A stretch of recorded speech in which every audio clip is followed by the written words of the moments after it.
મહેસાણાના તુષાર પગી આપઘાત કેસમાં નવો ખુલાસો. આપઘાત કેસમાં કોલગલ કનેક્શન સામે આવ્યું.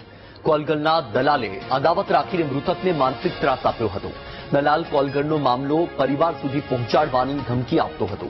માનસિક ત્રાસ અને ધમકીથી કંટાળીને તુષાર પગીએ આપઘાત કર્યો હતો. દલાલ હાર્દિક ઠાકર સામે કડી પોલીસ મથકે ફરિયાદ નોંધાઈ છે. તો આ તમારી ટીવી સ્ક્રીન પર જે શખ્સને તમે જોઈ રહ્યા છો, હાર્દિક ઠાકર, કે જેણે આ મૃતક તુષાર પગીને માનસિક ત્રાસ આપ્યો અને જેના કારણે કંટાળીને તુષાર પગીએ આપઘાત કર્યો હોવાનું સામે આવ્યું. વધુ માહિતી મેળવીએ સંવાદદાતા સુધીર ફોન લાઈન પર છે. સુધીર, જે તુષાર પગી આપઘાત કેસ છે તેમાં હવે કોલગલ કનેક્શન ખુલ્યું, શું માહિતી?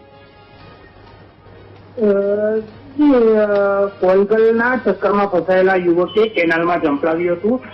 1.5 માસ અગાઉ બાવળાના યુવાનની લાશ રંગુલા કેનાલમાં મળી આવી હતી અને રાજકોટના મિત્રની પરિચિત કોલગલ સાથે બાવળાના યુવાનનું અવારનવાર ગ્રાહક બની અને જતો હતો. ત્યારે એક દિવસ જ અન્ય શેઠના નામે કોલગલને હોટલમાં લઈ જતા રાજકોટના યુવાને આ મામલે હોબાળો કરી બાવળાના યુવાનને કોલગલ અને તેના ઘરે લઈ જવાયા હતા. રકઝક કરી અને તેને સમાજમાં બદનામ કરી અને બદનામ કરવાની ઉશ્કેરાઈ કરતા બાવળાના યુવાને લાગી આવતા તેને કડીના રંગપુરના નજીક નર્મદા કેનાલમાં ઝંપલાવી 1.5 માસ અગાઉ આપઘાત કરી લીધો હતો.